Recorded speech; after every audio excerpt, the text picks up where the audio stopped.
आप सोचिए कि जिस प्रदेश में 22 लाख नौकरी देने में लगभग 82,000 करोड़ रुपया, क्योंकि मैं वित्त मंत्री भी हूं, तो 82,000 करोड़ रुपया तनख्वाह देना पड़ता है।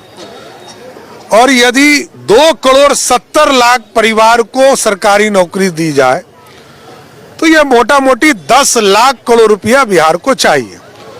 एक जमाना आएगा बिहार का जीडीपी आज के तारीख में लगभग 10 लाख करोड़ का है।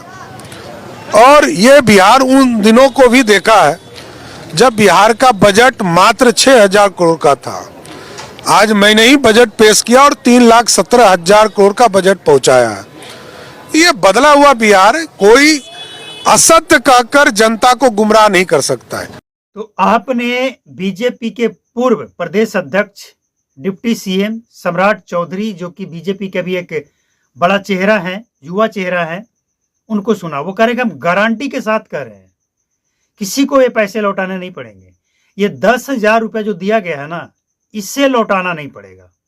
और इसके बाद जो दिया जाएगा, इस पैसे से महिलाएं क्या काम करती है उसके बेसिस पे पैसे दिए जाएंगे। और वो 2 लाख रुपया, पहले 1 लाख, इसके बाद दूसरा लाख काम को आगे बढ़ाने के लिए दिया जाएगा। वैसे काम को आगे बढ़ाने के लिए 10,000 ही भी है। मतलब आप जो करना चाहते हैं, मतलब उसका एक फाउंडेशन तैयार होगा ना, आपका खाका तैयार होगा। मतलब होता है ना कि हम कुछ भी करना चाहते हैं। और महिलाएं क्या कर सकती है, कोई ज्यादा बड़ा इंडस्ट्री तो नहीं लगा देगी अचानक से। तो महिलाएं क्या कर सकती है, पापड़, अचार और जो घरेलू चीजें होती है ये सब करेगी।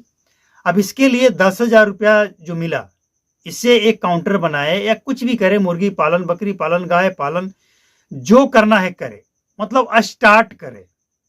अब लोग ये कह रहे हैं कि 10,000 में क्या होता है। भाई 10,000 में वैसे तो सब कुछ नहीं होता है, लेकिन फिर भी बहुत कुछ होता है। तो बहुत कुछ जो होता है उसकी शुरुआत करनी है। और शुरुआत करने के बाद जब ये समीक्षा करेंगे और लगेगा उनको कि नहीं ये काम करना चाहती हैं, इनकी शुरुआत अच्छी है, इनको और हेल्प किया जाए, तो उसे और 1 लाख, इसके बाद दूसरा लाख दिया जाएगा। और आपको जानकर ये सबसे अच्छा ये लगेगा कि अभी ये खत्म नहीं हुआ है। सरकार की तरफ से जो डेट जारी किया गया है, ये इलेक्शन से पहले डेट और इसका बजट पहले से निकाल दिया गया है। मतलब सरकार को ये अच्छी तरह से पता था कि जब इलेक्शन आएगा तो इलेक्शन के दौरान जो है ना, आचार संहिता लग जाता है। और आचार संहिता में इस तरह की कोई भी योजना नया लागू करके आप जनता को फायदा नहीं पहुंचा सकते हैं। वो आप उसको भुना भी नहीं सकते हैं, मतलब उस चीज को बता भी नहीं सकते हैं, प्रचार करने जो जाते हैं उसमें। लेकिन अगर कोई पहले से योजना हो, उसको आप बता सकते हैं, उसका प्रचार भी कर सकते हैं।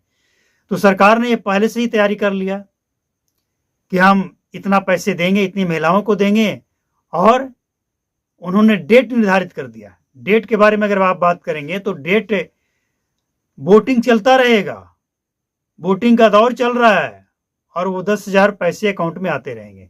अब कुछ महिलाओं के खाते में पैसे नहीं है, इसके पीछे का कारण है, कुछ तो ऐसे लोग भी हैं जिनका आधार सीडिंग नहीं है, एनपीसीआई लिंक नहीं है, डीबीटी इनेबल नहीं है, बहुत तरह की बातें हैं।